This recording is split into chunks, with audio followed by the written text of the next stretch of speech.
This question has come up in the last year more so than it has in the prior 9 years that I've worked at Hoyle Cohen. And say now we have actual opportunities to earn a yield on cash. Kind of what should I be doing with that? We heard, there was the Silicon Valley Bank thing. So FDIC insurance is really important for a lot of people. So there's limits there. But what are some other alternatives? How should people think about cash? What are some of the things we're seeing at Schwab that are available? What are clients asking about?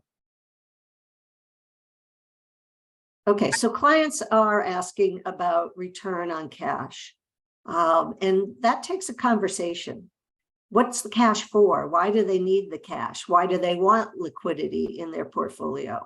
And that helps us to determine if that cash allocation is appropriate for them or not. And every client is going to have a different objective when it comes to cash.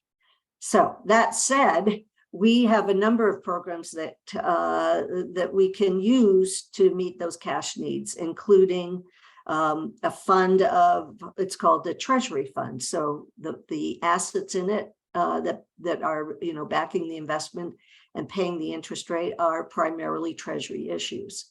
We also have the ability to invest in FDIC insured banks where most banks have a $250,000 limit on FDIC insurance, but we have a fund that we have the ability to sprinkle a client's money around various banks. There are also internet banks that some of our clients want for their extra cash, and they're FDIC insured, and the client can move money in and out of their checking account through just going on the internet. Almost like the similar trade-offs you'd make with your bond or fixed income portfolio.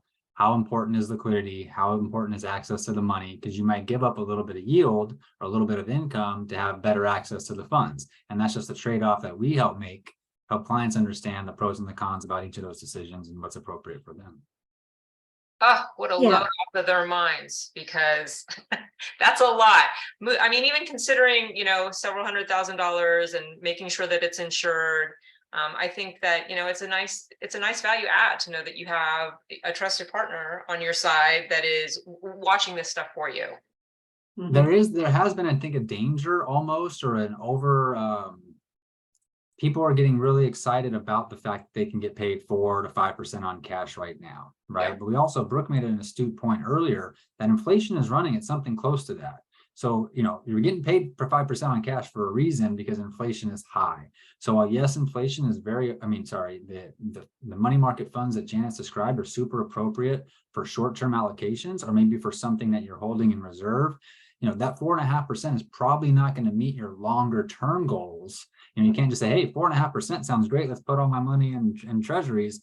Yeah, that's gonna work for right now, but with inflation running where it is, you're probably not going to meet your long-term objectives in that way. So making sure that you have the diversification in your portfolio, cash where appropriate, other asset classes in there that on a blended rate, are going to get you to where you need to go. And that's what Janet and Brooke and I help clients figure out based on their goals. Cash is not a good long-term investment. Correct. But it is nice to get paid while you hold it, finally, at least. Right. Yes. We like that.